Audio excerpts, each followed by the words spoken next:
తెచ్చిన పచ్చడి కానీ కడుగుతున్నా. వీటి మీద అంతా దుమ్ము ఉంటుంది కదా, రోడ్డు పక్కకి వేసాము. ఇవి కడిగి గాలికి వేసుకుందాం. ఫస్ట్ ఇవన్నీ ఇట్లా గాలికి ఆరబెట్టుకోవాలి. కొంచెం గాలి ఆరినాక అన్ని మంచిగా తుడిచి పెట్టేసుకుందాం. మిర్చి పచ్చడి చేస్తున్నా. ఇది వదాక కడిగి గాలికి వేసిన. గాలికి ఆరబెట్టి అన్నిటిలో నీట్గా తొడి మీద తీసి ఒక బట్ట పెట్టి అన్నీ తుడుచుకోవాలి. ఇట్లా తడి ఏమి ఉండొద్దు దీనికి. తడి ఉంటే పచ్చడి ఖరాబ్ అవుతుంది. అన్నీ తుడిచి పక్కన పెట్టేసిన. అలా మొత్తం నార తీసి, నార ఇలా చింతపిచ్చలు ఉంటాయి కదా, అవన్నీ తీసి ఇట్లా పెట్టేసుకోవాలి పక్కకు. సరిపోయినంత వేసుకోవాలి. దంచేటప్పుడు టేస్ట్ చూసినాక సరిపోకపోతే మళ్ళీ వేసుకోవచ్చు. ఒక 4 ఎల్లిపాయలు, ఒక స్పూను మెంతులు, ఒక స్పూను జీలకర్ర, ఇవన్నీ ఏంపి పొడి పట్టి వేసుకోవాలి. ఇలా ఫస్ట్ అయితే మిరపకాయలు దంచుకుందాం. రోట్లో వేసి దంచుతా, చూపిస్తే ఎట్లా చేసుకోవాలి. ఇవి ముక్కలు చేయని అవసరం లేదు. మిక్సీలో వేస్తే ముక్కలు చేసుకోవాలి. రోట్లో వేస్తే అయితే ఇట్లా డైరెక్ట్ వేసి దంచేసుకోవచ్చు. రోట్లో వేసి ఇట్లా కొన్ని కొన్ని వేసుకొని కచ్చపక్క దంచుకోవాలి. కచ్చపచ్చ దంచి పెట్టేసుకోవాలి. ఇట్లా దంచుకోండి. రోట్లో లేని వాళ్ళు మిక్సీలో వేసేసుకోవాలి. ఇలా కొంచెం దంచినప్పుడల్లా కొంచెం కొంచెం ఉప్పు వేసుకోవాలి. దొడ్డుప్పు కదా, సన్న ఉప్పు అయితే కరుగుతుంది. అట్లని చూపిస్తే ఎట్లా చేసుకోవాలి నేను చూసి చేసుకోండి. ఇట్లా బాగుంది. దొరుకుతుంది. సీజన్ లేకపోతే దొరకదు కదా మళ్ళీ మిరపకాయలు. ఈ పండుమిర్చి ఓన్లీ సీజన్లోనే ఉంటాయి. ఇవి ఇక దంగిపోయింది. అంత గిట్టగా దంచుకోవాలి. దంచేసిన మొత్తం అలా ఎత్తి పెట్టేసుకున్నాను కదా. ఇది లాస్ట్ అయిపోయింది. ఎత్తి పెట్టేస్తుంది ఇక్కడ పక్కకి. ఇప్పుడు అందులో ఏమేమి కలుపుకోవాలి అన్నీ చూపిస్తా. ఎట్లా ఇగో రోట్లు వేసి ఈ రకంగా దంచుకోవాలి. మొత్తం మరీ మెత్తగా కాకుండా కొంచెం బరక కచ్చపక్కగా దంచుకోవాలి. ఇప్పుడు చింతపండు అంతా ఇంగ్లీష్ కలుపుకుందాం.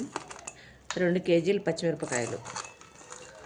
2 కేజీలకు హాఫ్ కేజీకి కొంచెం తక్కువ తీసుకున్న, అర్ధ కిలో చింతపండు. కేజీకి 1/4 కిలో లెక్కల. 1/4 కిలో కాకుండా 100 గ్రామ్స్. కేజీకి 200 గ్రామ్స్ తీసుకున్న చింతపండు. ఇప్పుడైతే ఇదంతా ఇంగ్లీష్ మంచిగా కలిపేసి పెట్టుకుందాం దీన్ని. ఇది ఒక 2 రోజులు మగ్గనివ్వాలి. మంచిగా మగ్గితే ఈ చింతపండు ఇదంతా మంచిగా గలిచిపోతుంది. చింతపండు, కారం పొడి, కారం, పచ్చికాయ దంచుకున్నాం కదా, ఎండుమిర్చి, ఇదంతా ఇట్లా కలిపేసుకోవాలి. ఇలా మళ్ళీ నాని మంచిగా మగ్గినాక మిక్సీ పట్టుకోవాలి. మిక్సీ పట్టుకొని మనం ఎంత తింటామో దాన్ని బట్టి తాలింపు వేసుకోవాలి. తాలింపు వేసి వేసుకోవచ్చు, లేకపోతే దీనికి ఏం తాలింపు వేయని అవసరం లేదు. తాలింపు వేయకుండానే మంచిగా ఉంటుంది. కొంచెం పసుపు వేసుకుందాం. ఇలా ఒక స్పూను పసుపు వేస్తున్నా. 2 కేజీలు ఉంది కదా.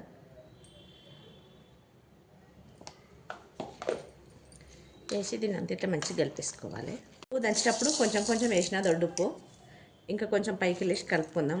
2 రోజులు మగ్గుతుంది కదా, మగ్గ వరకల్లా ఉప్పు అంతా కరిగిపోతుంది. ఇలా మళ్ళీ మిక్సీ పట్టుకుంటాం. మిక్సీ పట్టినప్పుడు సరిపోకపోతే టేస్ట్ని చూసి ఇంకా కొంచెం కలుపుకోవచ్చు. దంచేటప్పుడు కొద్దిగా వేసి దంచిన మళ్ళీ చేయలేను.